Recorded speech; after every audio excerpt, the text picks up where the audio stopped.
Praise the Lord. God bless you, New Life family, and all those that are joining us tonight. This is the day that the Lord has made, and we shall rejoice and be glad in it.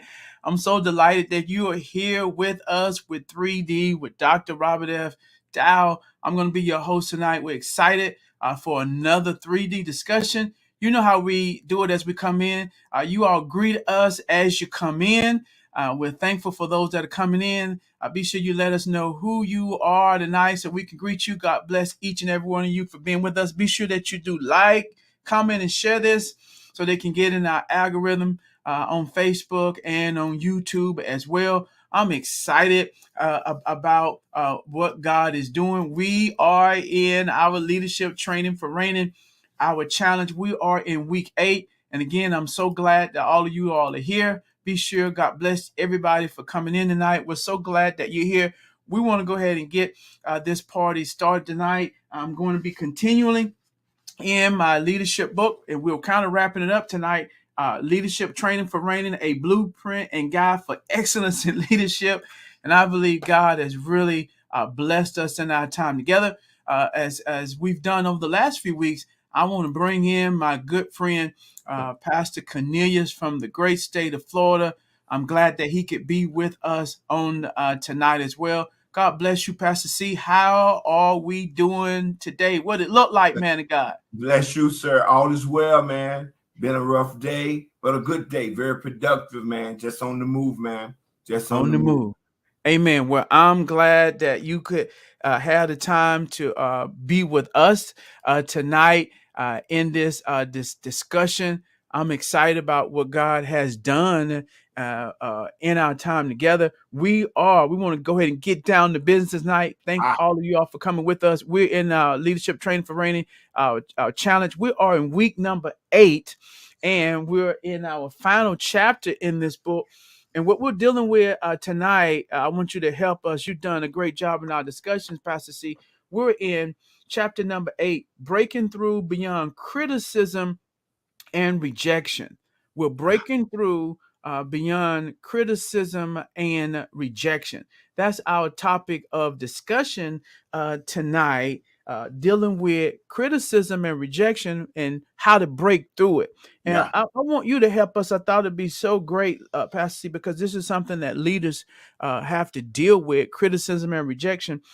I thought it'd be good tonight for you to help us recognize the signs when a leader has not overcome criticism and rejection. You know, in our 3D, we want to go deeper than what we discussed in our book. Some signs when a leader has not overcome criticism and rejection. And maybe you can share, with us, Pastor C, why it's important that we do overcome this criticism and rejection.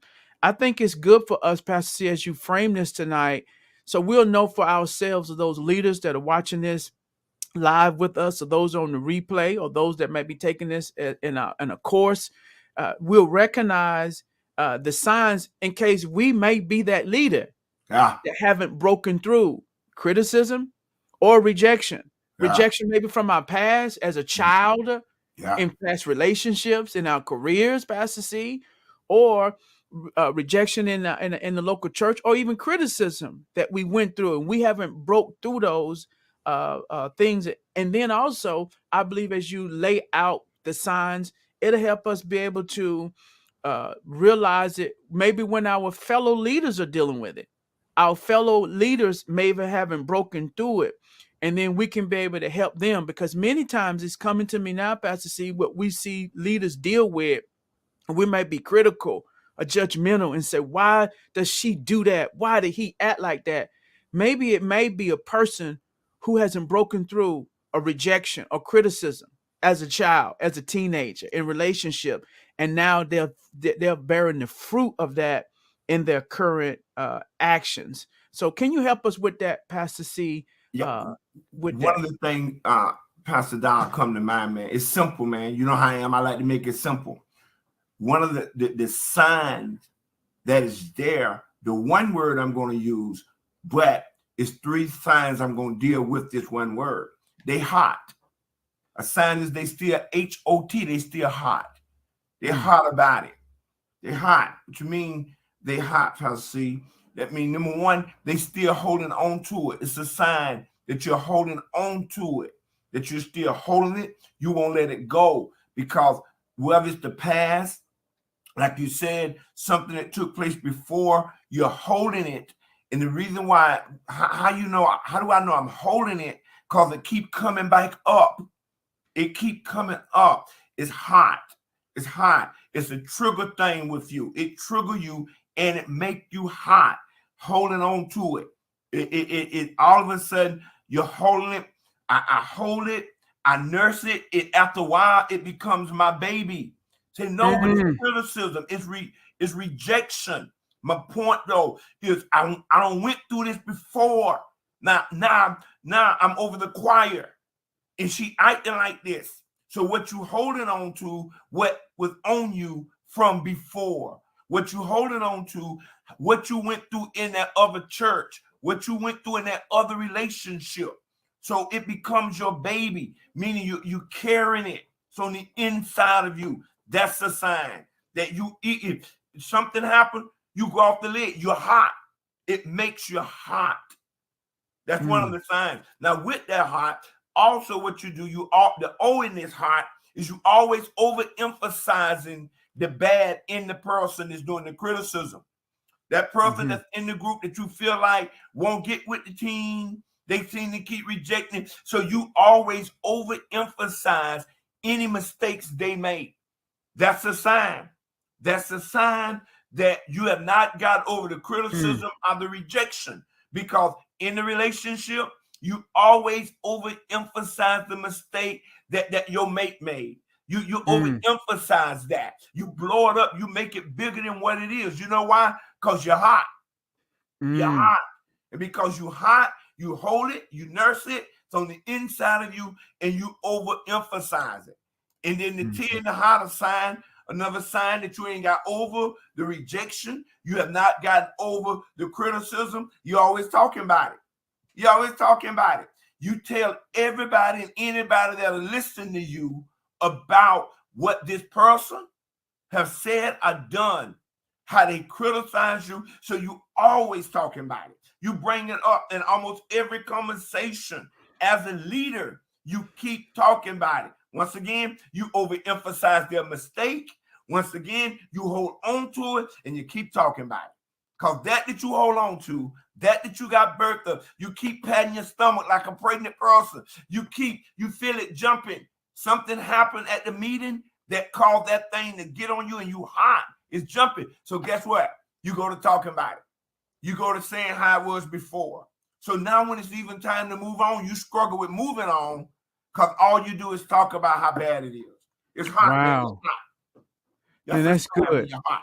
And so those are signs that a leader haven't dealt with criticism or rejection. They're holding on to it.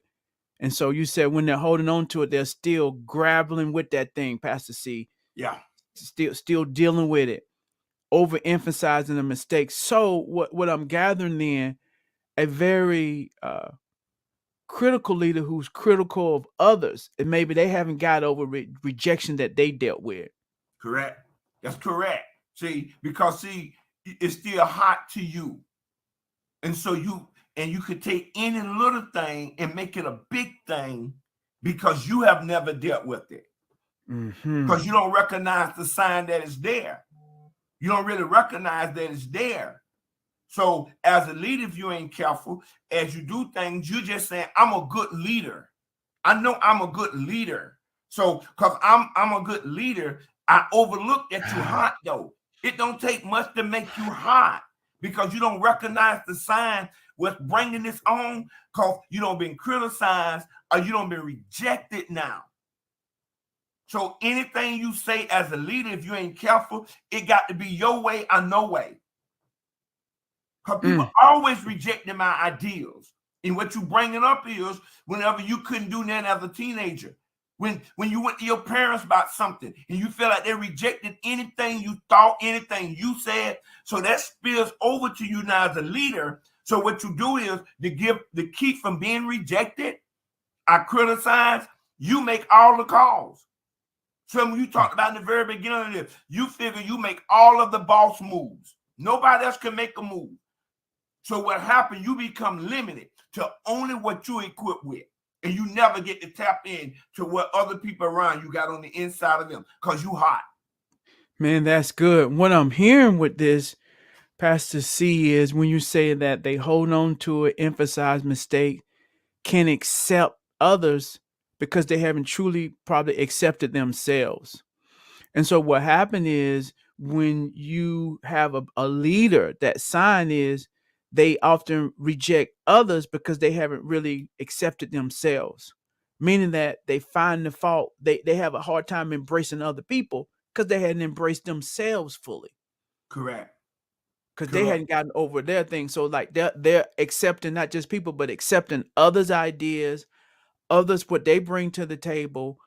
You because you don't feel good in it. There's an insecurity that I'm Good sensing. word. There's an Good. insecurity. See, we really wouldn't always equate insecure leaders or people who are critical leaders with being a leader who hadn't got over rejection or criticism. And I think that's one of the fruits it is when you see somebody who put down other people, who don't see the best in other people. They don't because they really don't see all the best in themselves. Because when I'm healthy about how I feel, I believe in this, that great leaders make other people feel great around them. That's correct. Great people make other people feel great. But when you're the type of leader that make other people feel small, that means you feel small about yourself. Because I don't have no problem with making you great, Pastor C, when I realize I'm great. But if I don't feel that I'm great, then I don't want you to be that great. If I don't think I'm got a big light, I want to dim your light. And so those might be some indicators in our own lives and other people what they might be dealing with. But that tap into the second part of that question you asked me. Mm-hmm. That's one of the reasons why we need to overcome it. Why you asked the question, if I'm not mistaken, you say, why is it important for leaders to overcome that? That's one of the reasons. Help us with that. Yeah, that's one of the things what you just got through saying. That's what create the problem is that if you don't overcome the criticism, you'll never help pull out what's in somebody else. You'll never pull it out of them because you won't overcome, so you don't receive from them. So what happens is that you're not able to continue to build or to walk in whatever the task or mission is. And who come to mind is Nehemiah on the wall, man. They was criticizing him. They was saying the wall wasn't going to stand. Then they tried to get him to come down. But he overcome their criticism. Know what he said? Hand me another brick. You'll never ask for another brick and continue the task if you don't overcome rejection and criticism. You have to overcome it.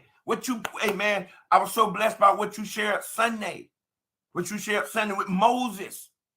Moses had been rejected before he got on the backside of the mountain. What led him on the backside of that desert? What led him on the backside was he was rejected.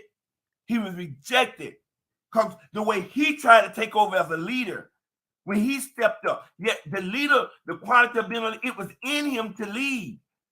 He was drawn out to lead, man. But what happened? He got rejected there in Egypt. And so what he did, he killed the guy. And they knew it. They criticized him. They talked about him.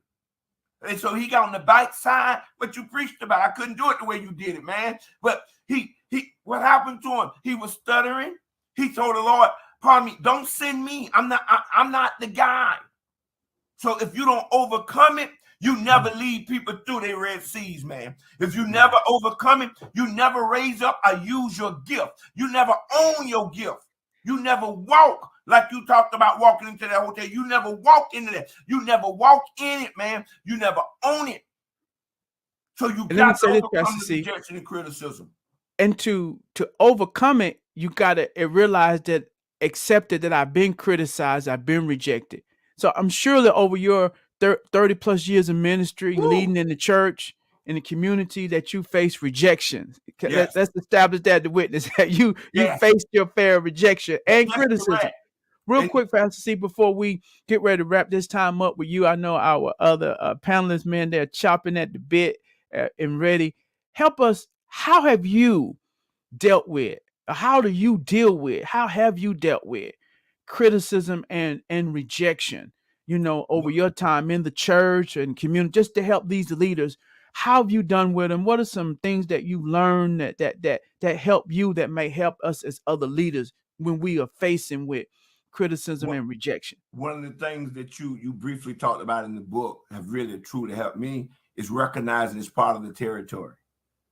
And Okay. that's something I shared with you all a couple weeks ago. Honestly, man, I don't like talking much about myself, but honestly, my attitude is it's part of the territory, help me, and I'm built for it. I'm built for it, you know, and for me, even the time with what you're doing here with this challenge, the overall, any leader worth anything recognize that I'm here for the challenge. I want a challenge because I know the challenge helped me to be better. So as I'm criticized, talked about, I recognize I must be doing something right.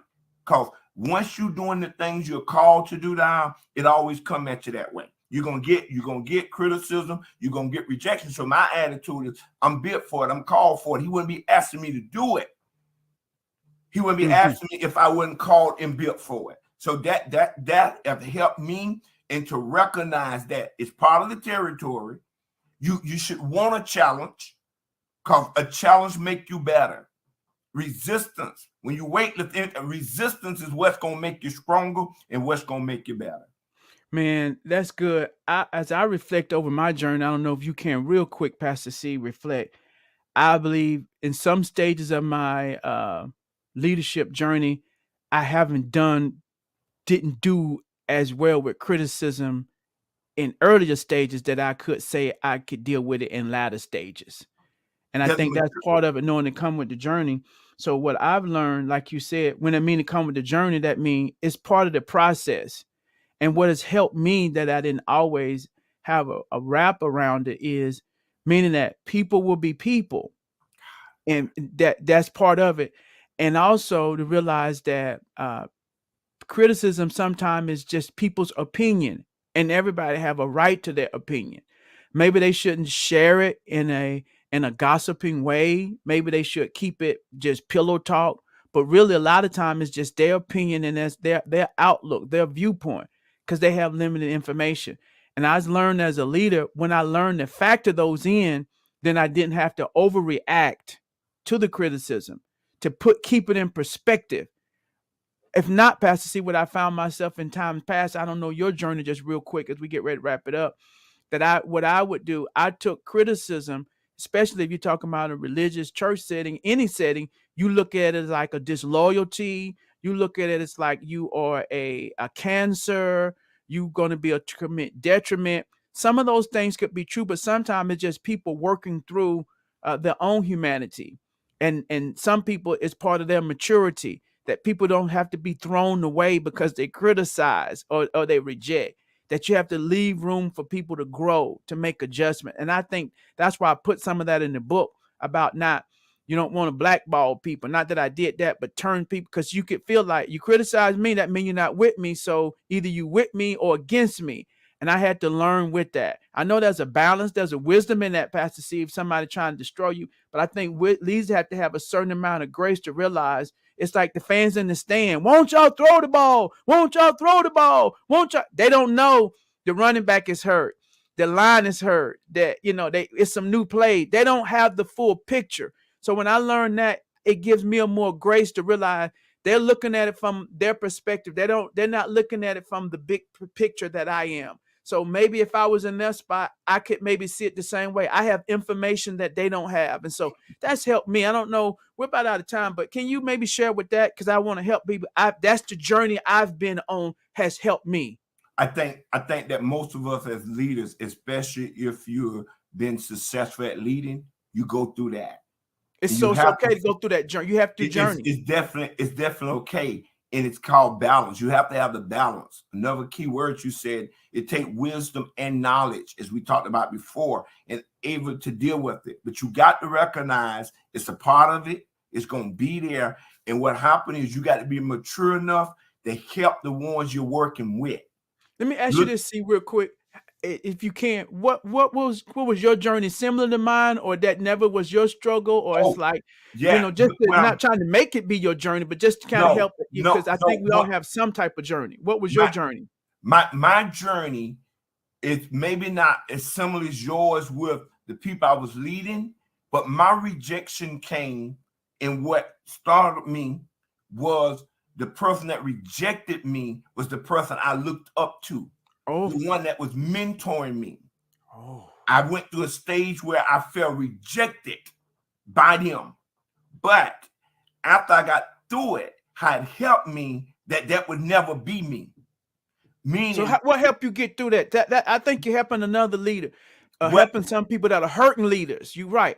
right. How did you get through that? So what helped me to see that was to recognize that the person that was mentoring me, that one that I felt like that brought the rejection onto me, that they was my mentor and not my God. I had to Mm, recognize that. So I gave them room to make a mistake. And so what mm. I did, I want to grab where I feel like they hurted me and the mistake they made, that I wouldn't do that to the next one I'm mentoring, to the one I'm leading. Wonderful. Great. So Did I lose you? You still here? I still got you, Pastor C. okay, I don't know what happened there, but You're anyway, good. so that's what ended up taking place with me. I had to grab that this person is not perfect. They're not perfect. They didn't recognize in their mind they hadn't hurt me. They hadn't brought on rejection to me. I felt rejected. So Mm. I allowed them to make a mistake. And once again, I said, this wouldn't be me with other leaders. I'm going to learn from this here that I find myself not doing. So what I begin to do Mm. as a leader, questioning, asking other people that I'm leading, hey, look, be honest with me. How that made you feel? Because I don't want you to think I'm not with you, or that I don't want to bring on any rejection to you. Talk Mm. to me. Let me know. Let me Uh, know. So that was my journey in it, and it made me a better man. It made me a better leader. And once again, like I said earlier, then my attitude became when others, like I get it in the community, everywhere, I get the rejection, I get the criticism. But man, I'm on a wall. I'm on a mission. So all I ask, just hand me another brick. Pastor, you heard what they said? Yeah, but hand me another brick. Meaning what? I hear that, but I'm building. And the work I'm doing down is too much. I ain't got time to come down to answer to all the criticism. And one thing I was taught, that you never stop doing what's right to prove that you're right. You just keep on doing the right thing. that's And a great. God That's will honor love you that. for this, man. Man, you helped us, Pastor C. That is phenomenal, man. I love it, with that, because what you said, what you went through with your mentor, many times on the mentor, on that other person's end, they wasn't trying to purposely reject or That's right. criticize. They were just making decision that they felt was in their best interest or that Yes. they need. But on your end, it got interpreted. It felt like rejection and criticism. Now you learn when you're on the other end, you want to make sure your actions and what you do don't come out like I'm rejecting you, I'm Yes. not with you. That's the Right. sensitivity. See, that's Yeah. great that you learn that. And that's how we can deal with it. And so now when I feel rejection or criticism from whomever, rather than interpreting it that way, even though it may be, to look at it, this is the decision that they're making that they feel is in the best interest of them and where they are. That way you don't take it as just a rejection, as criticism. You frame it as they have a right to make the decisions There that you they go. feel That's that's right. in their best interest.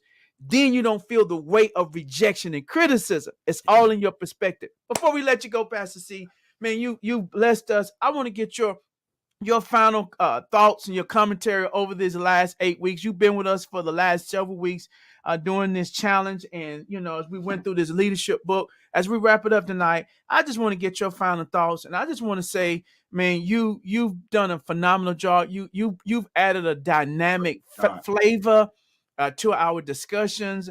You helped set the foundation for our discussions to go forward. Oh, praise You've God. done that, and we appreciate that. The flavor Praise you've God. added, the foundation, and we'll go forward tonight. So I want to just salute you and just say I'm glad that I'm able to call you friend, to be a part of this, to take time to be a part of this. So thank you, Pastor C. We don't take your time lightly. You've really richly added this. You all let Pastor C know how he's blessed us over the last few weeks. And I want to just get your final thoughts as we wrap it up tonight. Anything you would want to say about this challenge, this book, or this journey? Well, first of all, I thank you for the opportunity, man. I do not take it for granted. I count it a privilege and an honor to be able to do this, man. I really do. It has been such a blessing for me. Such a blessing. I'm going to tell you how blessed, man. I'm so excited that all of the replays that my leaders is engaging in it. My leaders be learning so much from your leaders. So man, I thank you for the connection and the opportunity. And I don't know why this just hit me when you said this. That same thing, man. You want to know about the overall chart? I think it's hot. I think it's hot. And what I mean by that, I think it's something that have helped. And like I said earlier, any leader, true leader, always want to be challenged. You want to be challenged. You want to do what it is to make you better. My grandson just had a game last Friday. A couple of things happened, didn't go his way. So he texted his dad. His dad called me on set. When I called his dad, I said, hey, how Jay felt after the game. His dad said, he texted me, Daddy, and he said, I must not be ready. Why? Because I didn't step up to every challenge that I face. So I say, as a leader, you got to recognize if you're going to elevate and be better, you got to get hot. You got to allow this to help you. Step up to the challenge. And that's what I have looked at. This is where I get to step up to the challenge. It helped me. Another thing it helped me, in helping me, I'm able now to overcome some obstacles as a leader. That's what it did for me. I'm telling you, it's hot now. It helps. Now I'll be able to overcome some things as a leader. And then the other thing it did, it took me to another level. It elevated my leadership skills. It elevated me, man, because it helped me to locate where I was at and not become complacent where I'm at. And once again, I say it's hot. And to all of the leaders, take on the challenge. Every good leader wants a challenge. Amen. Thank you, Pastor C. Again, y'all let Pastor C know. Thank you for being with us, Pastor C. We definitely appreciate you. Again, I want to bring on our other guests tonight with us tonight. And we're certainly excited about all of them being with us. How Pastor C always blesses us. Bring on our other panelists that are with us tonight. We got Elder Powers that is with us, Elder Muse. Also, we're missing one who we got with us tonight. Who's with us? Elder. There we go. And Elder Hill, but we don't see his camera. Maybe you need to for some reason we're not getting you, Elder Hill. I'll try to fix that. See we're not getting your video, Elder Hill. Okay. What about now? Can y'all hear me, Elder Muse? Can you hear me, Elder Muse? Yes, sir. I can hear you. We got Elder you. Powers? We're good. Elder Hill, good. We got him. There he is. Amen. Amen. Well, good, man. Wasn't that a hot discussion tonight, man? That was phenomenal, man. I really enjoyed that. God bless you. Good evening, Elder Muse. I hope you're having a blessed day. Yes, sir. Had a good day. Good day. You too, Elder Powers? Yes, sir. All is well. What about you, Elder Hill? Oh, yes, sir. Yes, sir. And we want to get right down to it. Pastor C has set the stage. We're so excited for our audience already being in tune with us and starting off with Pastor C. Wow. Let's get started, gentlemen. Just real quick. You may not, but anything you just want to say after we just heard a mouthful of me and Pastor C, anything you want to say quickly about that, Elder Muse, before we move on? You may not have it because we got a lot to deal with, but just wanted to give us space. Anything you want to say about that conversation before we move on tonight? That was good, Pastor. I like the way he put that and used that it's hot. And we're ready. We're ready. Pastor C got into our notes, but we're all right. We're ready to dig into this conversation. All right. What about you, Elder Hill? Anything? You might not have anything. You might want to just say amen. But want to just give space after we heard that tonight. I know I really enjoyed that. He was definitely in the vein. I mean, everything that he said was just like, just on point. I mean, he was right spot on. Wonderful, good. Elder Powell, with you, anything you want to just say? Just had to give you space, man, because we dealt with some stuff tonight. No, you can definitely tell Pastor C was speaking from experience, and that's one of the best places to speak from when you've dealt with it, because it really means more to you when you know that they have a level of experience in that area. And man, he really blessed us with that acronym, and I like the people still talking about it. I really like that, because that is a telltale sign, and we have to be able to recognize those signs so we can address it and fix it.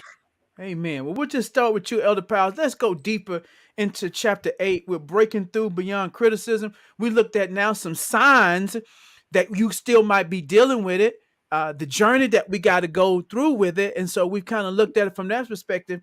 Let's talk about now, help us, Elder Powell. I want all of you all to help us. And this is what we're asking the audience as well. Give us 2 or 3 things leaders need to know about criticism in order to overcome it. Pastor C might have hit on some of those, but let's go a little deeper. Some things we need to know about criticism so we can overcome it, because we know we will, as leaders, we will deal with criticism.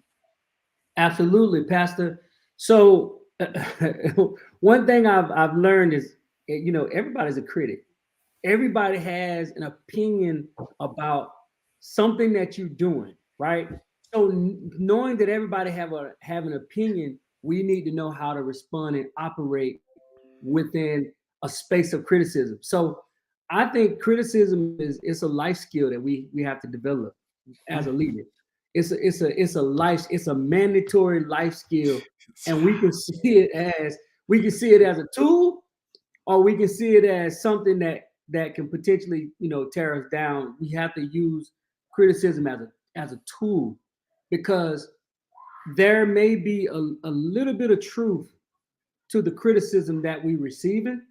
And so that's the tool that we have to use in criticism to say, okay, they may be critical about what I'm doing or how I'm doing it, but there may be some truth to it. So you have to do a self-evaluation on yourself to say, okay, what can I learn from this? How can I grow from this? And you got to know the difference between somebody that's giving you critical information to use as a tool, or when somebody using criticism to tear you down. You can take that with a grain of salt. They're trying to tear you down, then you have to learn how to brush that stuff off, because that is the stuff that, if you're not careful, it can cause you to get sucked up into it, and then you lose yourself. So if you see it as a tool to where you can evaluate yourself and evaluate how to be better and grow from it, then you can grow from it and you can elevate. But if you allow it to tear you down, you get sucked up into it, and you can actually ruin the team if you don't see criticism in the right way. Wow, Elder, you said it succinctly, you said it quickly, you said it with brevity, but my God, I hope we picking up what he just put down. Man, that take it with a grain of salt. Keeping it, don't throw the baby out with the bathwater. Just because it may be critical doesn't mean that there's not any truth in it. But we got to make sure, Elder, that we don't take the poison part that's meant to destroy you. And sometimes if you take a hook, line, and sinker, it could destroy you. And excellent. Being First Lady, we think so much alike. First Lady said it as well. Wow, that's a game changer, Elder Powell. We're gonna move quickly because we know how the time fly. That's never heard that, man. That's a game changer. That's a mandatory life skill that people need to be taught, not just a leadership skill, but a life skill. That make me think about our teenagers, Elder.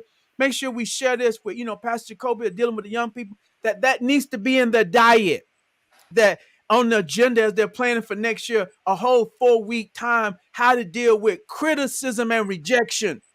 Because if you deal with it immaturely, you take it all and you let it kill you. Or you fight it all and you never learn that everybody not crazy and everything they're not saying is wrong. Just because they may be wrong and coming off wrong, everything they saying is not wrong. But we'll have leaders and people who can't hear nothing because it's critical, because they just hating. No, excellent point, Elder Powers. Elder Hill, Boy, this is good already. Yes, Pastor. Number one, criticism shouldn't be taken as a personal indictment. And I think a lot of times that's what happens to us, because the first time we hear some criticism, we take it personal. All right. And then since we take it personal, we can't think. And I feel the first thing you need to do anytime you have or hear any type of criticism, because like Elder Powell said, it can be helpful. But the first thing you need to probably tell yourself is, I've done my due diligence. You the subject matter expert. And then, once you ask yourself that question, whoever the critic is, don't be afraid to ask them the reason behind their criticism. All right, because they could be pointing out something useful, or some good information, or their criticism could be coming from a lack of realistic information on their part. All right, so let's say they may not have the full picture. I know, even in my military career and also on the civilian side, when I retired, I had gotten criticized about some work that I had done. And a good example, just like when I was in the military, some of the stats that I was giving my battalion commander, and he was getting beat up at the at the brigade level and the corps level, because their personnel didn't have true numbers. I had true numbers.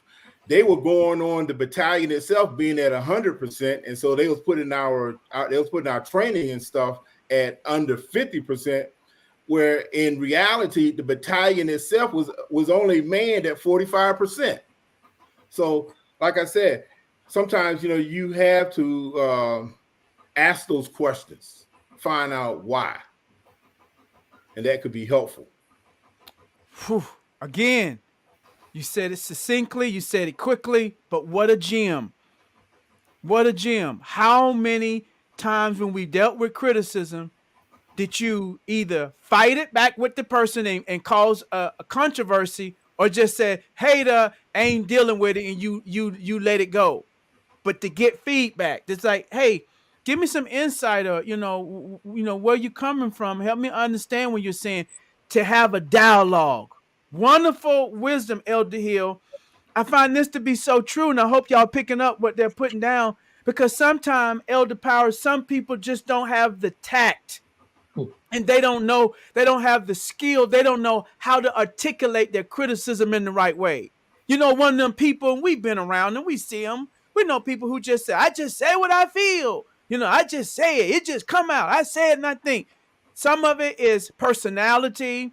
Some of it is maturity. Some of it is just how they was raised. Some of it is their environment. And some of them just never learned the skill. So there's a many ways that people feel that I just say it. I'm just honest. And I've been that way in some ways myself. It's just like, well, I'm going to tell you the truth.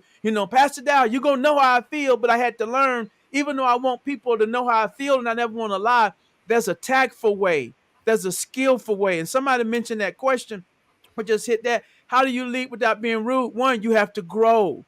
You need to learn how to frame your words, how to talk with people in the right way, because sometimes the way you've been doing it might not be the best way. So you have to learn, you have to be taught, you have to get feedback, watch other leaders, have to build relationship with people. You have to teach people who you are, learn personalities. So then when I know that my personality is an analytical one, Elder Muse, so then I have to let people know you're dealing with an analytical pastor. Mm-hmm.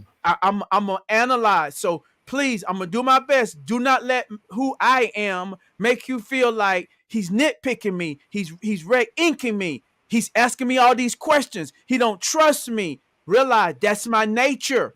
And so I'm going to realize it and try to be sensitive, but you got to realize the person you're dealing with.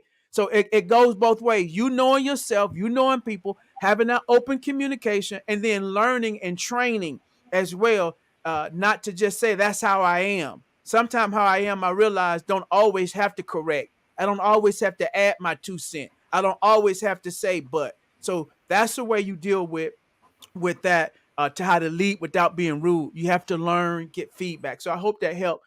Someone had that question. Elder Muse, can you help us further with this? Good wisdom, Elder. How the leaders deal with criticism, things they need to know about criticism to overcome it. Okay. I think like a ship that's on the water, we have to steady ourselves.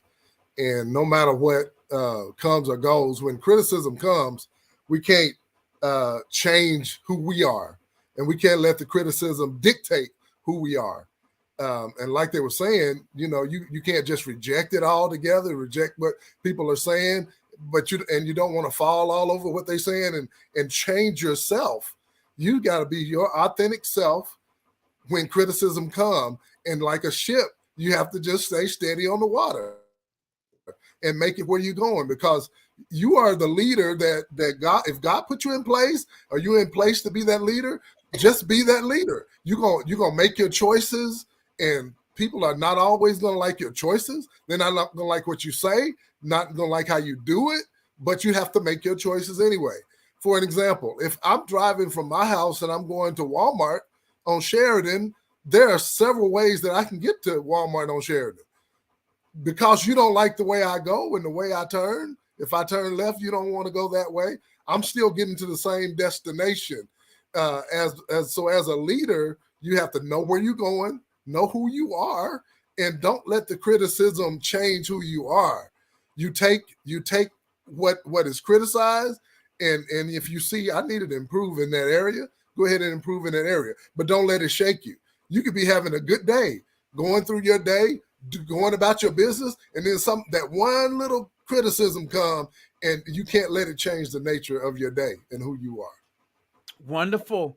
You have to keep it in perspective. I'm here, Elder Muse, that there are many different ways. You don't want to take it all hook, line, and sinker. You want to be able to put it in perspective. I think that's great, because normally we've been taught with criticism, people either usually have a fight or flight mentality. They either fight it and we're going to war, that devil is a liar, or they flight, meaning that I'm not going to deal with it. I ain't going to say nothing. I ain't going to do it. But sometimes you done dig into it to help have a dialogue, an understanding, a concern, especially when you're dealing with team members, people who you have to continually work with. I think you can take that approach. I'm getting amped. I can hear First Lady saying, "Babe, you're talking loud right now." So I hear you, babe. You ain't even say it if I'm hearing it. So I'm just getting hyped like that. I can hear it. But many times, thank you, babe. I hear it in the back of my mind. But many times we can take that approach when we're dealing with social media, people who don't know you, who you don't have to have interactions with. You can just But when it's people that you're going to have a continually working relationship. Love it, Elder Hill. I think there needs to be some type of dialogue. Maybe after you pray, after you made the decisions, but sometimes there needs to be a comeback, Elder, especially if that thing's still hot on you, like Pastor C said. If you just can't let it go, and that's a leader that said it, but that thing's still hot on you, or it's like every time we doing something, I think there needs to be a healthy dialogue and open communication, as Pastor C said last time, so that we can deal with it. Even as I think one of our elders, one of our sisters said it last time, we have to have that dialogue so that we can go forward. Man, this is good. Let's go deeper into this. We're glad that you were blessed. Thank you for the question, I think, from one of our YouTube watchers. Thank you. We appreciate the dialogue and the question as well. Let's go deeper as we're dealing with how to deal with criticism in it. Now, let's share some advice to help leaders maintain healthy self-esteem when they're dealing with rejection. When they're dealing with rejection, how can we have and maintain a healthy self-esteem when we're dealing with rejection? Because this is our leadership challenge. We're helping leaders learn how to be better leaders. So you're going to have to deal with rejection. Jesus was the stone. He was rejected. So welcome to the club. Let's start with you, Elder Muse, since we ended with you. Give these leaders some advice. How can I, they ain't rocking with me. How can I feel good about myself when people are saying I don't cut the mustard? I'm not good enough. Okay, I think first of all, you need to make sure that you are in tune with yourself. You're in tune with your skills, and that you are not just letting them plateau, but you are always seeking to improve yourself. And you are up on your game. And when you're on the top of your game, and then you know you're doing your best, then it doesn't matter what somebody say. When I'm doing my best and I'm prepared, I'm the expert in the room. I know what I'm talking about. You might not like the way I do it, but I'm on top of my game. I know my stuff. And so that's what I would say. Just hone your skills. Prepare yourself. Keep yourself ready. Keep yourself knowledgeable about your area. Nobody should know more about your leadership role than you. You should be the one that knows this is my role. This is what I'm supposed to do. And a lot of times people get out of their lane because they try to do other people's job. If it's not your job to be the leader, don't try to be the leader, but try to be the best follower that you can be, or be the best support that you can be. But if you are the leader, be the best leader in the room. You're the one leading. Okay, you better know what every button, every gadget, and everything does, so that you can lead, and so that there's no mistakes on your part. And when you've done that and you've done the best you can, all I can say is the criticism is going to come. They criticize Jesus. I love it, Elder, man. I'm not just saying it, man. Y'all dropping gems, man. I hope we're hearing what they're saying. Wonderful, Elder Muse. And what I pulled out of that, you said a lot, but I just want to emphasize this, that when you are truly doing your best, that's why you have to be true to yourself. I'm putting in the work. And when you're putting in the work, and if you fall short or if people criticize, even if there's truth to it, you can still feel good about you because you're doing your best. Because that's all you can do, Elder Hill. Elder Hill, you cannot do more than your best. Now, did you prepare, Elder? Did you plan, Elder? Did you get feedback, Elder? But all you could do. So if you're doing all that, now what we realize, if I'm doing all that, I can still feel good. Why? Because I'm just in process. And while I'm in process, that's good enough. May not be good enough for Elder Powers. May not be good enough for Elder Smith. Might not be good enough for Sister Jenkins. But for God and for what he have, his grace is sufficient. Because sometimes people can point out truthful things, but if they have the wrong spirit, it can break you down, because it's like they're just in process. For example, those that are in sports know this. If you're dealing with it's known, if you have an NFL quarterback that's a rookie, those that know the game, they know he's going to go through some growing pains. If he's a rookie, he's going to throw some interceptions. He's going to do some stuff, but they keep it in perspective and they don't beat him down, because they know this is a part of the process, that even the Hall of Fame people started off that way, like a Peyton Manning. They started that way. But if you have a novice dealing with him, they can beat him down and say, man, you a failure. You just doing all this stuff. So that's why you have to have it in perspective. Sometimes you may have people in your ear who don't know the process. And though what they're telling you is true, you fumbled, you messed up, but they don't have the wisdom to realize this is part of the process. And even though you did that, you made the mistakes, you did your best, you in process, God says that's good enough. And so I think that's why we have to have that balance, Elder Muse, because we don't know the nature of it that's coming to us. And I love that, Elder Muse, because now I'm in process. Some of you to realize you're in process. No, I messed up. I missed it. But I'm in process, so I'm not going to let that beat me down. I'm going to learn from it and grow from it. Excellent. Let's go to you, Elder Hill. Can you help us with this as well, to how to maintain a healthy self-esteem while we're dealing with rejection? Yes, Pastor, because that is something that is really really important as far as a individual.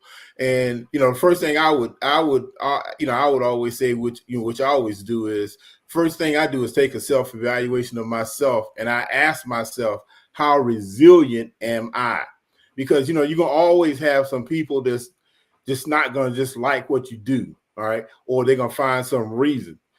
But I'll ask myself, how resilient am I? And then I remind myself of the big picture, all right? The reason why I'm here, the reason why I'm doing what I'm doing. And then I also look at what is my end goal.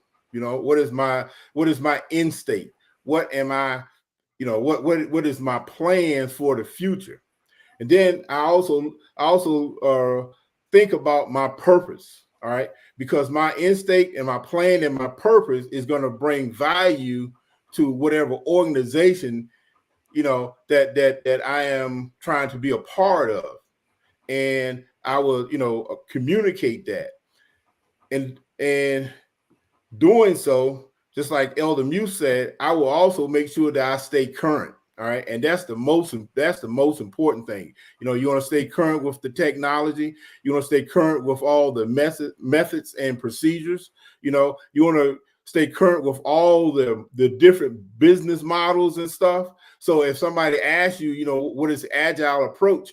Hey, you know, you can just, you know, you can tell it. You can tell them exactly what it is. And that's the main thing, is stay current and stay strong. That's great. Current and stay strong. I love that, Elder Muse. That's how we keep our esteem. Elder Powers. I think one thing we have to realize is about rejection. It doesn't mean you're not valuable. It just means that the person that's rejecting you may not see your value, right? And for so many different reasons, they cannot see your value because they haven't been in your shoes. They don't know what it's like to be in your shoes, so they might not see your value, or they might be just jealous of you in the position that you have. But either way, we got to make sure we don't be rattled by it because because they're rejecting us and they don't they don't appreciate us. That's the first thing, because when you know your own value, then you can't be shaken. When you know what you bring into the table, you can't be shaken. And so we have to live with the fact that everybody's not going to be compatible with us.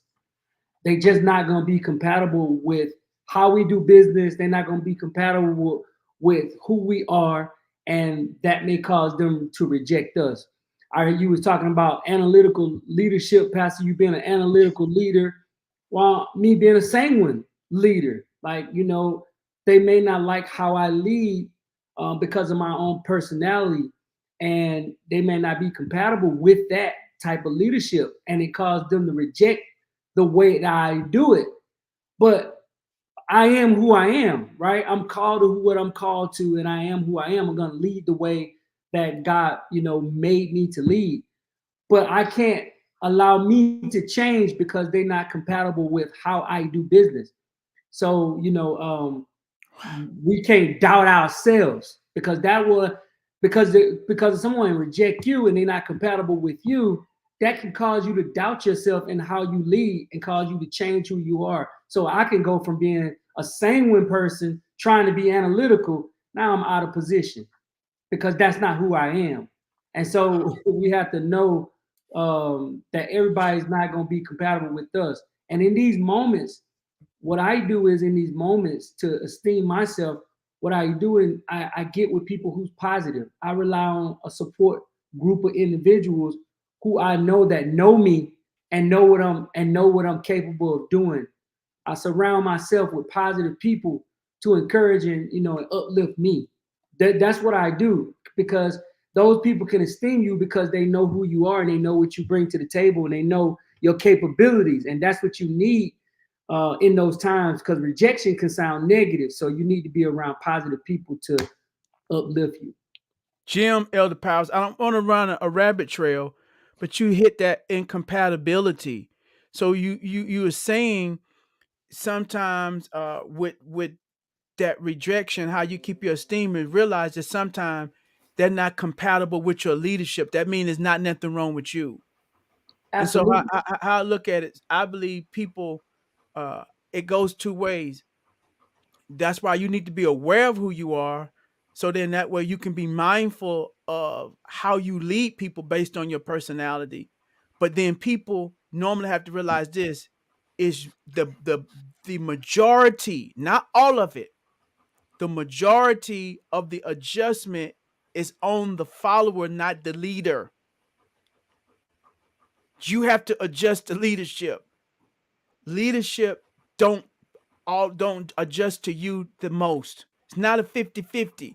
You adjust or the leader, no, because the leader gonna be who the leader is. But then you have to learn how to adjust to your leader. But the leader need to be aware, have self-awareness of how they lead, train the people around them to know how they lead. And so you can have dialogue and be mindful and make adjustments and grow in their leader to become balanced. But if they are a vivacious, that kind of leader, then they're gonna be that elder power unless they lose who they are. If they are more laid back leader, like I think about like just like you think about like when Eldridge Henderson on here, man, Eldridge Henderson, man, she hit some powerful thing, but Elder Henderson put me in the mind feeling like Cofield. We always say, man, that Cofield is smooth operator. That Elder Henderson's like a quiet storm, man. She'll just sit there and quiet and smooth. She ain't out. That's who she is. So that means she gonna lead that way. She probably not gonna be hoorah. So you gotta adjust. And you say, well, I want a hoorah. That she might not be hoorah. And so I love it, Elder Powell. So just hit that about the compatibility. If you just real quick, no, it's a rabbit trail. But if you find yourself and people not compatible, that's why I looked at it as I have to know self-awareness. So I know I'm analytical. But you're right, Elder. So I try to be mindful of it, but I can't change who Pastor Dowell is. I cannot change my nature to check. Elder, I'm checking 2 and 3 times. You know what I mean? And that's just how I lead. And I tell people, until you gain my trust, you have to earn my trust. I don't give it away easily. Oh, Pastor, I don't care how long you've done this. I don't care how many certificates. Until you earn my trust, I'm not going to trust you. But once I trust you, then I trust you. But that's just how I am as a leader. I don't give my trust away easy, that I'm trusting you going to do what you do like that. I got it kind of stuff, Pastor. I got it. We got it. Sit back. No, that ain't But once you show me you got it, Elder Hill, hey, man, I don't have to micro. But that's just how I lead. Some people, they trust right off the rip. Not a Pastor Robert F. Dowell. You're going to earn it. And when you earn it, you got it. You got it. Pastor Tanya, run that altar. Man, what the Lord show you to do, Apostle Tanya, you've earned much. Mount David, what meal you cooking, you got it. But until then, I want a bowl block. But what crackers you got? What kind of napkins you got? When you're heating the food up, why? You hadn't earned my trust. I digress, but I really want to help people. Kind of run with that just a moment, Elder Powers. Then we'll get back on track. I hope this is helping somebody. So Pastor, I mean, you have to know who you labor with, who you labor amongst. You have to know that. And in order to do that, you have to know what type of leader you are, self-awareness, like you said, but you have to know the leader that you are submitting to. Because when you know their leadership style, when you know their personality, then you know how to approach them. You know how to adjust to them. Because otherwise you're going to be just totally frustrated. That's why it's so important to know, and we went through a series about this, about personality types. If you don't know the personality type, it will come off like negative. It will come off like you're getting beat up. It will come off like you're not trusted. But I know your leadership type. I know all leadership types, right? So I adjust to the leadership that I'm under, that I submit under. And so that's so important to do that, because it'll make your life easier. It'll make your leader's life easier to do that. So it's so important to know about compatibility, and don't take it personal. It is not personal. It is not personal when you don't come, because if me being a sanguine and then you are an analytical person, I might think, oh man, that's a know-it-all. What you mean sanguine? Everybody kind of familiar with analytical. Okay, so when I'm talking about sanguine, someone like to have fun when they work. I like to have fun when I work, may crack a couple of jokes. we get the job done, but we get the job done in a more lively type of way. Most sanguines are people that don't mind being front and center, don't mind being on the stage, don't mind being in the center of the room, center of attention. Loud. They can be loud, they can be a little bit aggressive. And for some people, that can be annoying, right? It can be very annoying to some people. But when you, and that's why you have to give grace, because people give you grace when you lead. You have to give grace to a person's personality because it's not going to change. It don't matter what you do, you're not going to be able to change someone's personality because that's how God designed them. They was designed in their mother's womb. They was designed with this personality type, and it's not going to change. So you either could adjust or realize I'm not compatible, and so I have to go where I'm compatible. It's just as simple as that. Otherwise, it will cause you to be frustrated. But if you know these things, then you can make the adjustments so you won't be frustrated working with them. Wonderful dialogue. That is good. I love it. I think that's how sometimes that rejection came, and people saying like, you need to be more this, you need to be more forceful as a leader. Tony Dungy was very successful, would you call it, more of a phlegmatic leader, won a Super Bowl, probably Hall of Fame coach. He wasn't cussing and yelling. That was his style. So it all different. But if you don't know that, elder, that could break you down, because somebody could tell you need to be more boisterous. Then somebody else say you need to not come off so strong. I have some pastor friends I know, they're choleric leaders. They're prophecy motivated, not prophets, but choleric. Man, they're like generals, man. It's like if you didn't know them, it just seemed like they're angry, that they're mad. They said stuff straight, you know what I mean? And if you don't know that leader, you could take it as though they're fussing, they're upset, and just realize, no, that's just part of that, like you said, elder, to know that they just talk real strong. They kind of go get that, do that. You gotta know that, especially when they're in certain modes, so you won't take it. Great. Let's get back on track, Elder Powers. You're getting us off track chasing these rabbits. So let me start with you so you won't have us chasing rabbits. What are some mistakes you've seen leaders make when facing rejection? Man, we were not this rejection and criticism. That's how we're going to move beyond it.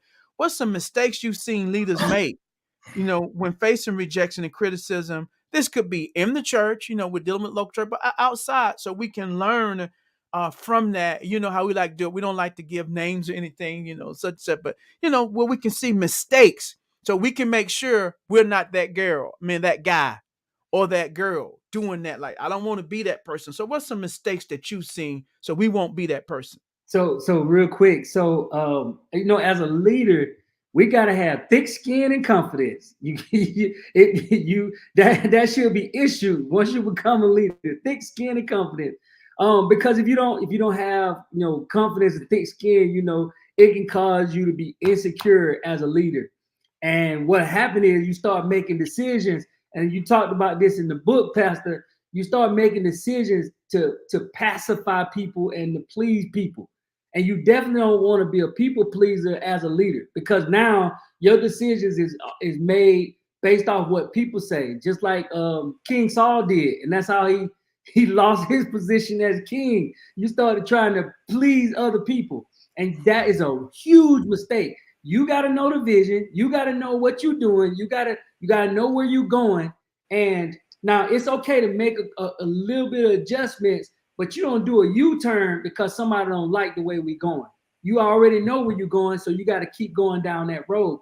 Another one is overreacting. Some leaders, criticize, and then they overreact to the criticism, and lashing out and retaliating towards somebody who's being critical. Maybe they don't have tact. Maybe they are immature in how they say it, right? But as a leader, we got to be the standard bearer and not retaliate based off because they're not mature, right?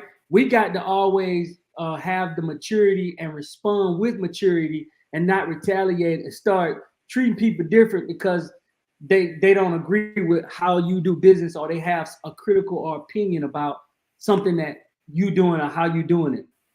And Wonderful. and lastly, I'll say, not treating people with love based off the criticism. You know, we still have to love people, even though they're critical of how we do business. Because, I've heard it several times already tonight. Jesus was criticized, right? But he never stopped loving people. He continued to love people even through the criticism, all the way up to the cross. He still loved people. And so that's the kind of love that we got to have, that even though they criticize us, they talk bad about how we lead, we got to still, because they'll eventually get on board. If you lead the right way, they'll eventually get on board. Elder, real quick, put some clothes on that person, put some jewelry on it. How does that look in the local church when we don't have the love, or when we do lash out, retaliate? So that way we won't be like that in the local church, a leader, because like they came up against me, they were gossiping against me. How does that look like, practically? How does that sound like in the local church when we'll retaliate and get mad? I know we understand, but I want to put some jury on that. So, when you start giving people the cold shoulder, you're not including them into the team. When you kind of like they're there and you recognize they there, but you're not open with them. People know when you're not open. Is that People hard to know. do, Elder? But they was coming against you as the lead. You heard it through the people who rock with you came back and told you what they were saying about you. So Doesn't matter. because they know, like, they just give you heads up. There might be a Judas in the camp, that they're spreading the team ministry outside of the ushers, the praise team, the youth, whatever it is. And so the people who know, then isn't that a normal response, Elder? Because they let you know that they out gossiping, and instead of coming to you, isn't that a normal human response, Elder, to be like cold shoulder? Because it's like one of our sisters say, I see you, I see what you're doing. Isn't that a normal response? Hey, I'm not saying it's not a normal response. I'm saying thick skin and confidence. You gotta have it, because at the end of the day, we cannot, as a leader, we cannot afford to act like the people that we leading. We can't afford it. The entire team will fall, because now you're acting just like the people that you're trying to lead. So now there's a big gaping hole in the entire team because you falter. The thing about leadership is that there are junior leaders, there are senior leaders, and then there's a main leader, right? And so, everybody has a different maturity level, or supposed to. If you're a senior leader acting like the junior leader, or acting like the people that we are leading, then we're never going to get anywhere, right? And so, and what I mean by that thick skin and confidence is that after so many experiences, you should be at a place now to where you have thick enough skin to where that ain't bothering you, to where now you acting like them, right? Because that's the reason why you're a senior leader. If you're acting like a junior leader, then you might need to do some reevaluation, or you maybe not healed in some places, or you may not have matured in some places. But either way, that you have to evaluate yourself and see where you are. But at the end of the day, Pastor, you should be at a point to where now we can recognize that you are not doing what the people you leading do. Just like Sister you said it, you can't act like the people you're trying to lead. You have to grow up. It's not about us. Elder Power, you hit it, Elder. You cannot act like that. I know it's a normal response. People have got back word to you that there might be a Judas in the camp, that they'll take, because we know that's what you don't do. You don't air out your laundry. If there's a problem with the ushers or the greeters or the whatever, you work it out. And so, but you can't go to that level, even though they didn't handle it right. Doesn't mean that you don't handle it right. And this is why I shared that. Remember, on the onset, I shared as transpersonal, said this has been my journey of rejection. That I at one time I would take rejection the way, like, maybe you ain't with me, maybe you ain't this, maybe, and then I had to realize This is a normal human response. People have a right to their opinion. It's their thing, and it doesn't mean that they're not with you. Sometimes it's just they're working out. Give people room to grow and work out their own issues. Maybe they have an authority issue, elder. We're not making an excuse for their behavior. They might have an authority issue. They might have church hurt. Maybe somebody poisoned them about you, and so they don't really know you. They haven't gave you a chance. Maybe they just a gossiper. Some people just talk. They can't hold water. And so some people, it's like they thought they was going to their friend. Give people grace to grow and don't throw them away, even though what they did is wrong. You got to be bigger than that and still love them and still embrace them. And what I found, people can change. You change. Give people room to change, even when it's like not handling how they deal with you as a leader the right way. You know, we act like that's the unpardonable sin for somebody to reject it, like you done the unpardonable. You know, that's not the unpardonable sin because they handled you wrong as a leader. Have you handled people wrong as a leader yourself? But sometimes leaders can have a mentality, people can't handle you wrong. Man, if they handle you wrong, they gone. I'm not saying that you turn a blind eye as a leader. No, I'm not saying that. But you got to keep it in balance because you've handled people wrong too as a leader. You want grace and forgiveness. Leaders have to do the same thing, even when it comes to their critical spirit, a gossiping spirit. We have to have that elder to be a senior leader and not act like a junior leader or a leader in training. Wonderful. Elder Hill. Yes, Pastor. Some mistakes that leaders, make or could make is not having a complete understanding of their specific purpose and the role within the church or organization. Because as a leader, you and your team, you basically plug and play into the large organization. And sometimes people, they don't really have a full understanding of how they support the organization itself or how their team support the organization itself.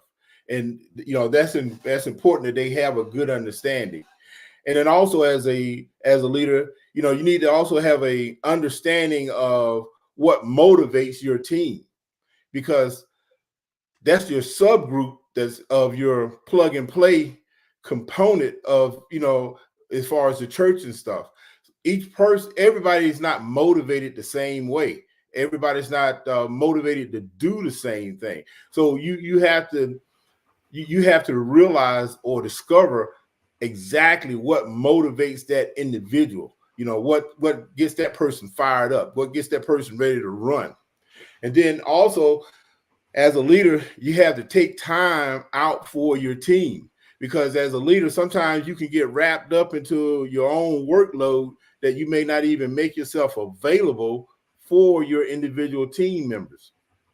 And lastly, I would say is, you need to well define your goals. All right. Sometimes we fail to define our goals. And if we fail to define our goals, then that kills our productivity, because our team members really don't have any clear defined lines or objectives.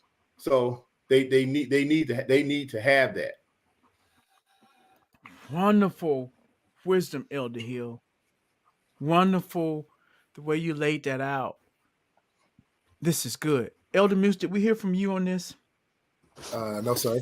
I was just going to kind of. I don't want you to feel rejected. I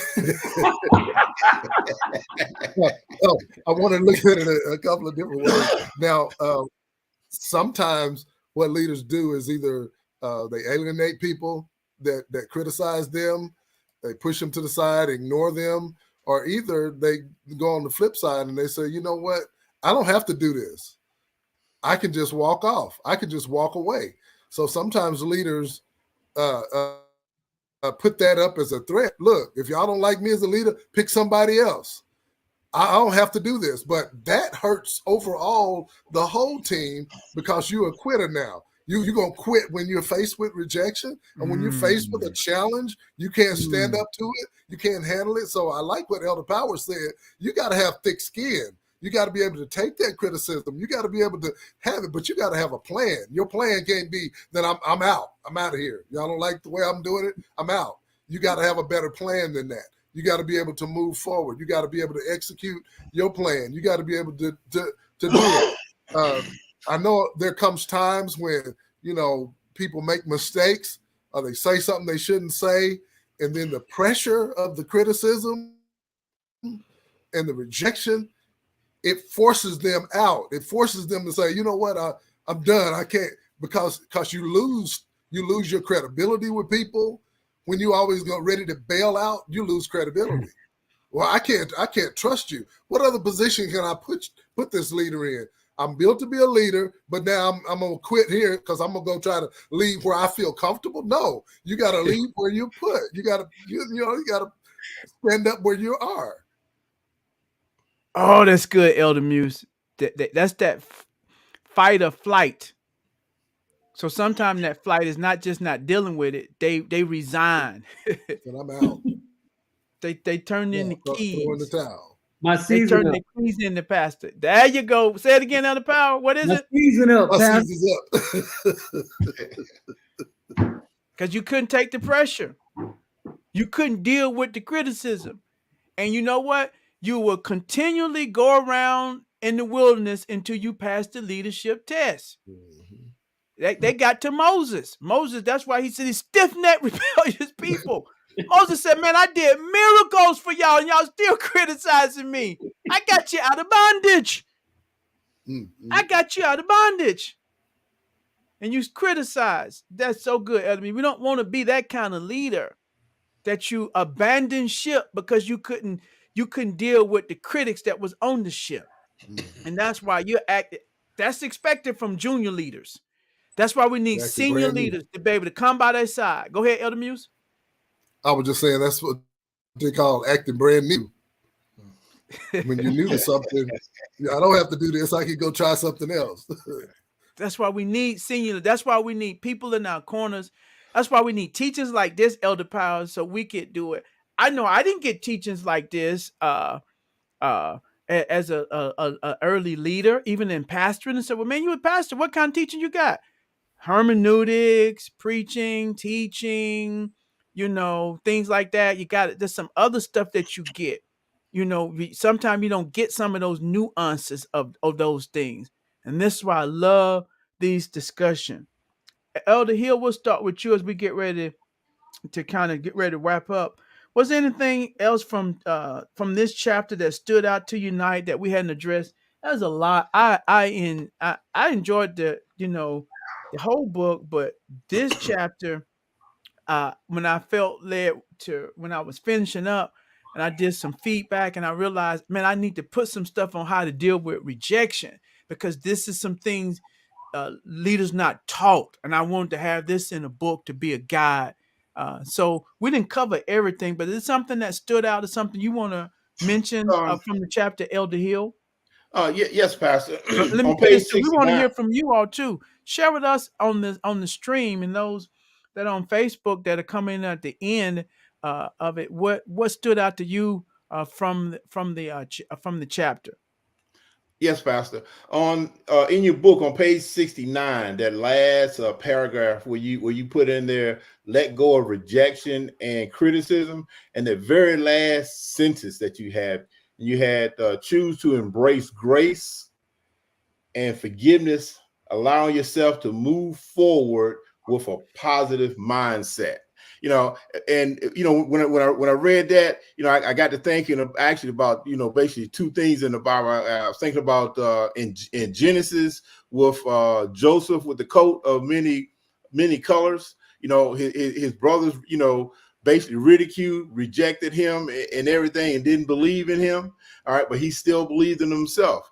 And then also, I thought about David, in 1 Samuel 17, when he went down there to where they to deliver the stuff that his father told him, and his brothers basically just kind of like beat him down. And the last question they asked him was, "Where are them sheep?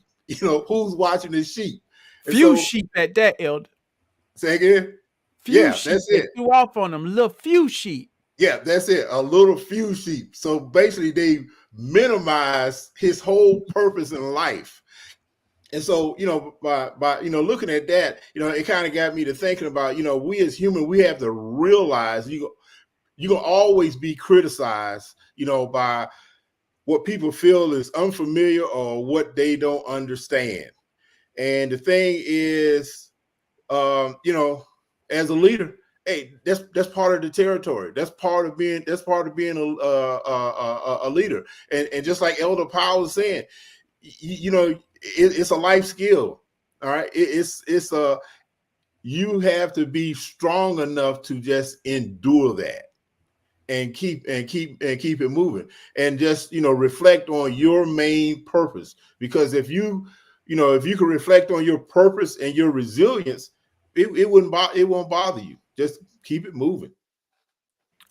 Good stuff, Elder Hill. Good stuff. I really like that. How you put that. That is good. I think we remember that. It'll help us in that. Thank you for bringing that out. That is so good. That's how many times people they miss out because they don't keep things in the proper. Uh, they don't keep it in perspective. Like they were throwing off on David, minimizing him, with it. Good. Elder, let's go to you, Elder Muse. Anything that stood out to you, from the chapter, anything? Also, at the end there, you talked about not overreacting to criticism, and then sometimes not giving credibility to it either. You said that, and I think we've kind of hashed over that, but I think we need to learn really how to embrace criticism in the right way, so that when we are criticized, that we then take an internal look at ourselves and say, okay, if I'm being constantly criticized in this area, maybe that's an area where I need to go and polish myself up. Maybe that's an area I need to put more focus on, so that that's not a weak link in my leadership. Instead of rejecting that and being mad about it and talking about it, overreacting over it, just go ahead and embrace it and say, you know what? Maybe I'm not so good in that area. Let me get a book on that. Let me go to some classes on that. Let me push myself and get that area polished. So now next time, nobody will have anything to say about that area, because I learned how to polish myself, and I learned how to get that together. Wow, that's good, Elder Muse. I think we gotta implement those things and take actions, like you said, and do that. That's so good. That's the taking ownership. Back to what Elder Power is saying.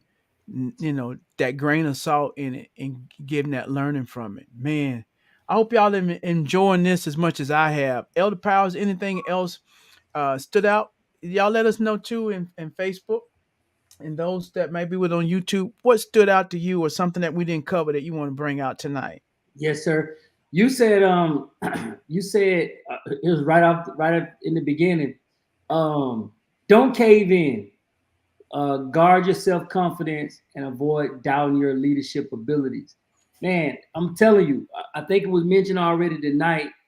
One of the easiest things to do as a leader is to cave in and quit. That's the easiest thing to do. But as a leader, you're gonna be faced with all kind of opposition. But the more resistance you get, the stronger you get. Because what I realize is rejection, it builds character. it builds up your character and make you more resilient. It makes you more stronger. And if you look at people like Michael Jordan, he was rejected. Now you would think one of the greatest basketball player that probably ever lived, to some people, was rejected. You wouldn't think somebody as good as Michael Jordan was rejected on his high school basketball team. Now, he could have quit and we would have never known who he was. But he went and he used that rejection and it made him stronger, and he came back stronger, and he became who he was based off that rejection. I'm starting to think if he wasn't rejected, it probably wouldn't have fueled that fire to be better. I think that fueled the fire in Michael Jordan to be who he was. So rejection can be looked at as something negative, but if you look at it the right way and reframe it, it could be something positive to refuel you to be better, a better leader.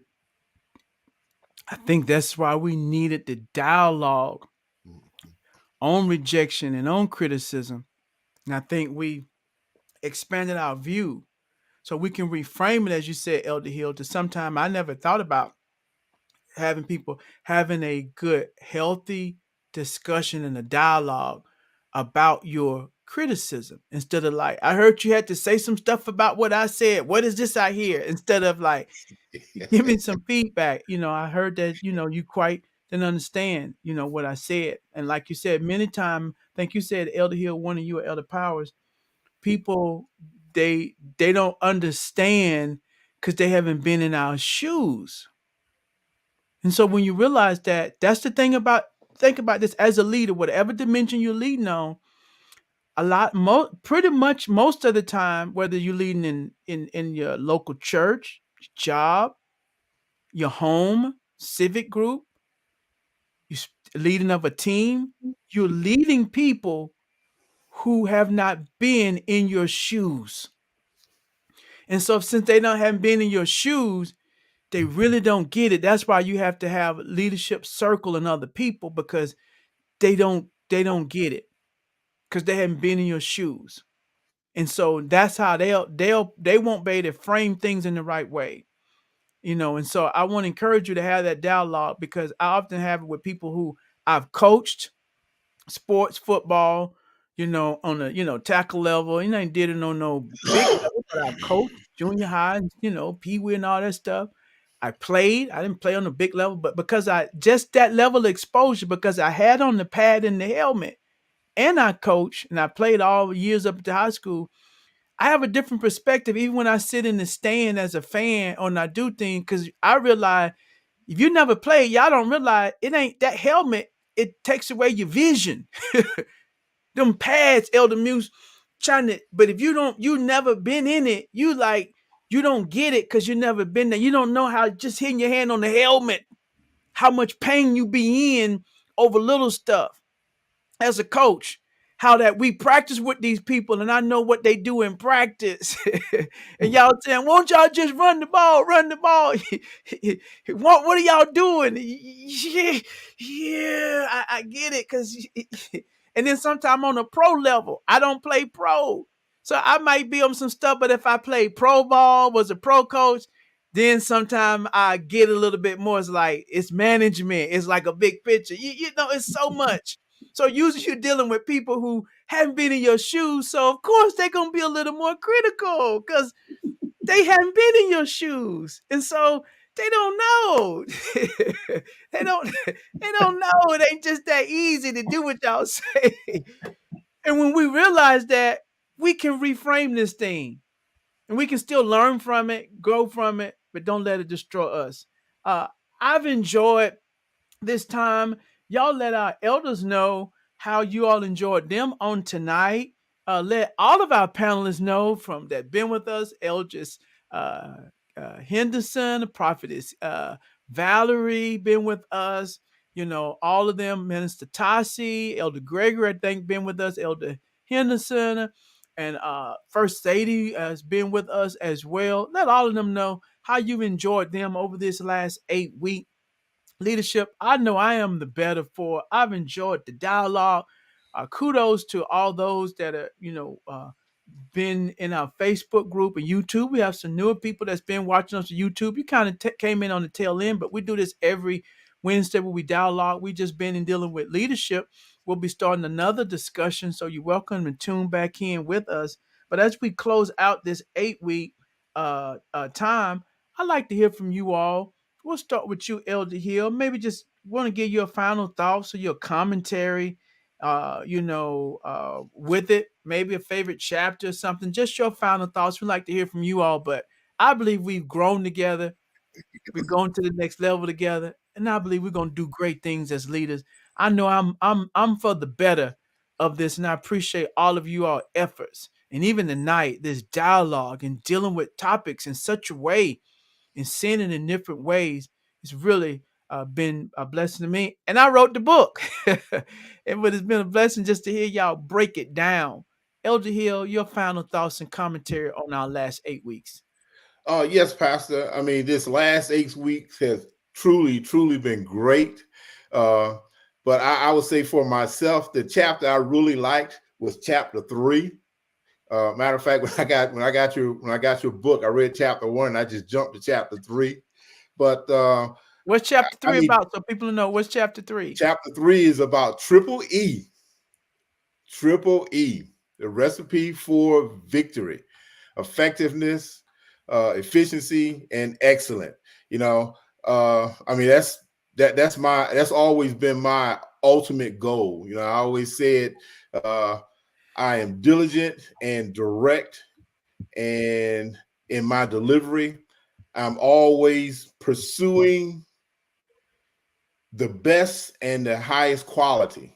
But the thing that I liked is what I like is on page 22, you have effective leaders understand the value of time, both their own and that of their team members. And the thing that I like about that is because if you take that into consideration, all right, you are basically utilizing everything. You're making sure that you utilize your resources. You're not wasting no time. You're not wasting resources. You are executing everything with a degree of precision. All right, and you're also ensuring that your team members, because like I said, it's all about plug and play. You are demonstrating the right way for them, and you are delegating things for them to do, and you're making sure that they have a purpose, and you are acknowledging their purpose. So yes, the triple E. I can't say enough good things about that. Well, good, Elder. You are a triple E leader, and we appreciate your efforts on our panel, and not only doing it in word, but in deed as well, to help us operate triple E with many things you do behind the scenes and making sure if something break down and making sure. We just had a conference, that one of our members had. Week before that, one of the screens wasn't working, and you was right on it the next week to troubleshoot it, to make sure we're able to have everything up and running. So we appreciate your efforts, and that's what it takes, triple E, to get on top of those things. So thank you, Elder Hill, for all that you do to help us be a triple E. Many times people don't see it. I appreciate your efforts. God see it, and we appreciate it, and we feel the effect. Elder Powers, your final thoughts and commentary over our last 8 weeks. So the last 8 weeks been great because leadership is something that you expect people to know because of position. A lot of times you expect because they're in the position, they know leadership. But sometimes people can be so gifted that you put them in a position that they're not prepared to lead people for. So I like this because it's like a catch-all. If that has happened in this culture in our church, if you did come and participate, the areas that you weak in, you could do an evaluation and get stronger. It's almost like this last 8 weeks have allowed no man left behind or no woman left behind. So if you came in as a leader and you didn't get the quality of leadership at your last place, last organization, last church, we didn't leave you behind because now you brought everybody up back to standard and show what leadership looks like in this culture, right? Which take me to my best chapter, chapter 4, creating a championship culture, church culture. So I like this chapter. I like a lot of chapters, but you kind of forced me to talk about just one.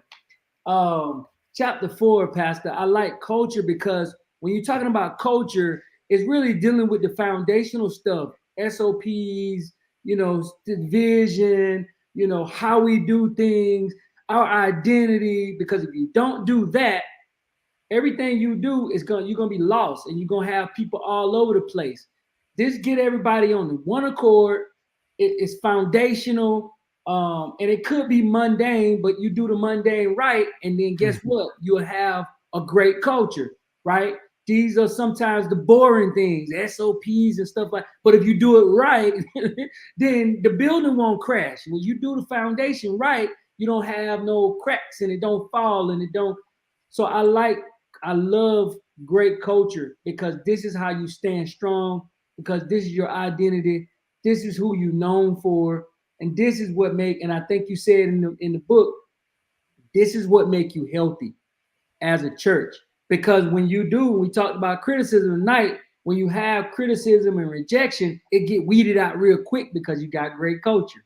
So this is the reason why I like culture, because it points back to this. Anything that's going wrong in your church, you can point back to culture. Did you get the culture right? Did you do the foundation of things right? Because if you did, now you can identify the things that are wrong. Wonderful, Elder Powers. I like that. The mundane help us win the game. Blocking and tackling. Budgeting. The mundane help you win the game. Going to work every day. Sister Muse says, generally, you don't get to participate in leadership training until you get in a leadership position. You've helped prepare us ahead of time so we can be ready to slide into the next level when God opens the door. Well Amen. said. That is so good. Amen. Elder Muse, your final thoughts as we close out this chapter. It's 8 weeks. All right. Well, thank you, Pastor. And if nobody has said it so far, I want to say thank you for this 8-week challenge that has pushed us as leaders and the body to be better. Elder Powers took my chapter because I was going to talk about chapter 4 as well. Okay. Well, you can still share why they hit you then. But I just want to put this little bow on it. I don't want to mess up what he has said, because what he said is really good. But what I want to say is, even the greatest of builders, you get a carpenter that builds a great piece of furniture.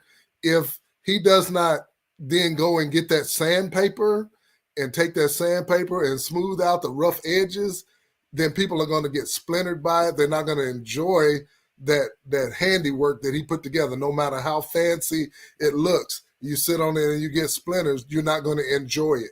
So I thank God for this book that pushed us, to shape us, gave us all those 8 chapters of things that help polish us as leaders. And like Elder Power said, you brought other people that have not been in the church as long as I've been in it, up to some standards to where we are, because there are things that we learned, 10 years ago, 12, 15 years ago, that the people that come in now, they have no idea what we're doing. I think it was Evangelist Hussein that mentioned like the drive-bys, that people don't even know what you say drive-by. They thinking something else. But drive-by, we did the drive-by prayers, but we used to actually do the drive-by where you actually drove by. You actually went in the neighborhood and did a drive-by up on people's houses. So people miss that culture, and they miss the things where if you clap 3 times, they don't know what things about that, Pastor. So this is helping bring us all on the same page, where our core values are sticking out. So thank you for pushing us. Thank you for polishing us and help us to go to the next level. Oh, thank you, Elder Muse, for just bringing your A game to the table. All of our other people that's been on the panel, some of them, haven't been with us the last couple of weeks. We thank God. When he mentioned Elder Powers, he had a negotiation. Glad we got his contract worked out, able to get him back on the thing. We got some other held outs we hadn't seen in a while, so maybe in our next season, some of our leaders we hadn't seen on here in a while, where we can get their contract negotiated. We can get them on here. So we got Elder Powers. And I try to get Elder Henderson to talk to him. Be like, hey, Pastor, we don't get into hold out. We just, support one another. And so we're glad you got it worked out, Elder Powers, able to get your contract worked out. So some of my other leaders you haven't seen on here, maybe we'll get their contract negotiated and get them on here. We're working on Apostle Tanya's contract. We're working on her contract, trying to get her on here. So some of my other leaders y'all hadn't seen, we're going to get some of their contract stuff worked out. And maybe y'all just, keep them up in prayer. We'll be able to get them on as well. We, in negotiations for our next season. I think we working out some detail with Prophetess Angie Cater's contract too. So we think we got those about worked out. So she on injury reserve. She on injury reserve. She on IR. No, that's right. It ain't a contract. She on injury reserve. She on IR. So hopefully she'll be back out the pub. Physically unable to perform this. So we'll get her back up. But it's been fun. It's been great. We love you, New Life family. Thank you, Evangelist Sane. We so much appreciate you and all that you are, the great leader that you are. We thank God for you, to endure. We appreciate all of you all. Until our next time again, for all those that's been a part of this leadership challenge, we pray that you've been blessed. These principles will help you, whatever church or organization that you're in. We thank God. And working on them. Okay. Henderson said he working on deacons contracts. So keep the work up. We'll see can get our deacons on there. So he working on them deacons contract. Thank you, Elder Henderson. You see how? Yeah. Thank you for doing that. We'll be able to get them on as well. Love your New Life family and all those that have been with us until our next time together. We'll see you and may God bless you in Jesus' name.